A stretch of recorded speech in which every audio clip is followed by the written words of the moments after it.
Jo, jetzt habe ich da ein schönes Platz gefunden. Da werde ich mal meinen Kocher aufbauen und Holz machen.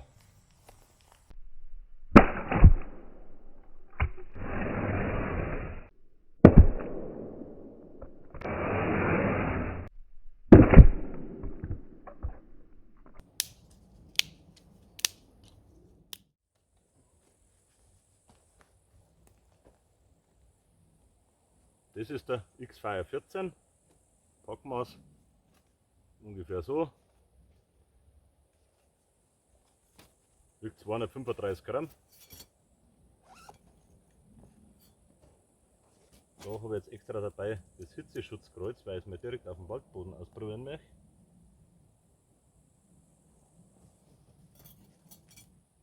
Dann sind das die 3 Teile vom X-Fire.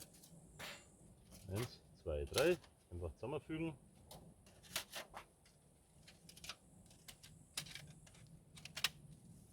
Schon ist er fertig. Nur den Boden auf Feuerposition, also nach unten. Da drauf und gut.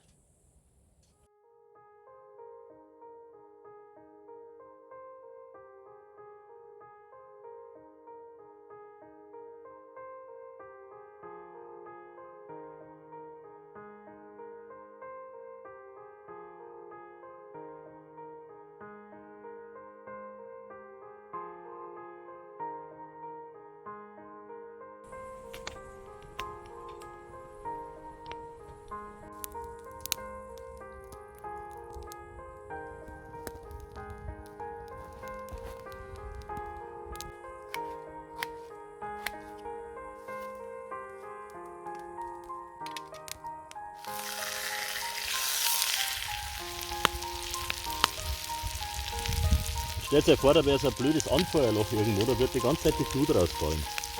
Braucht kein Mensch.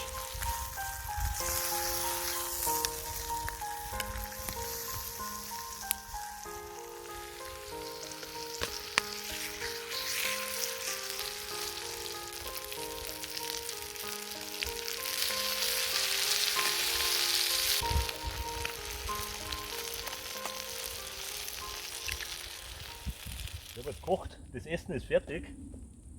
Jetzt warten wir ein bisschen nach.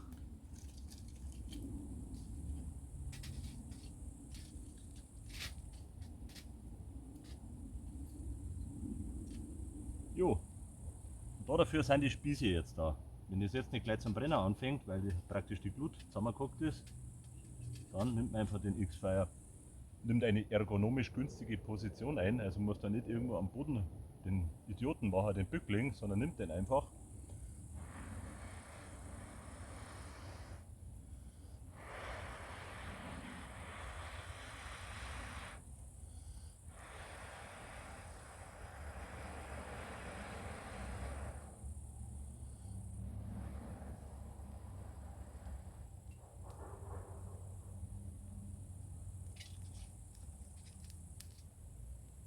Tja, so einfach geht das.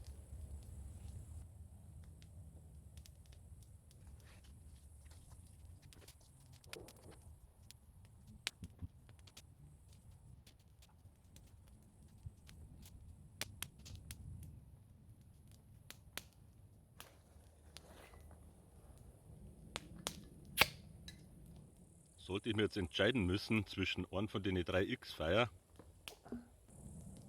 am universellsten, glaube ich, würde den nehmen, den X-Fire 14. Aber bei Mehrtagestouren wieder den X-Fire 14 UL. Und wer grillen will, definitiv den X-Fire 19. Da gibt es nichts Besseres.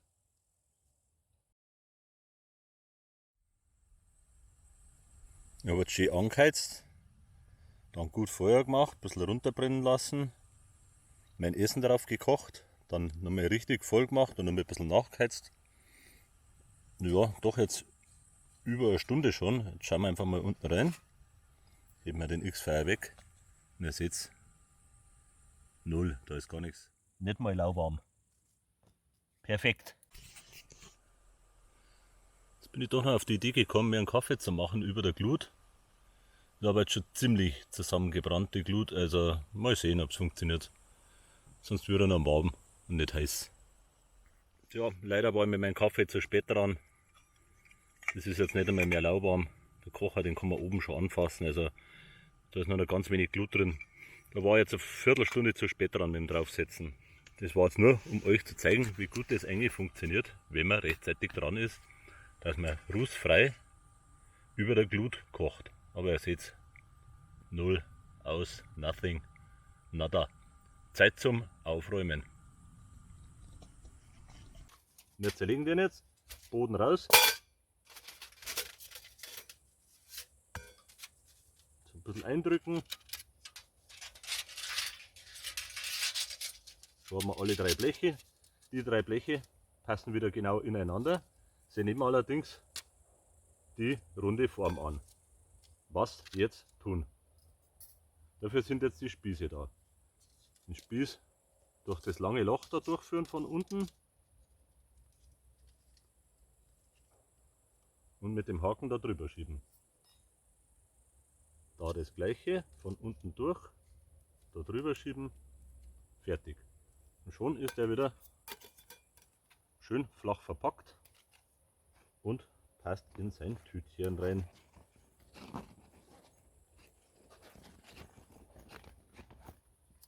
Das nehmen wir auch wieder mit.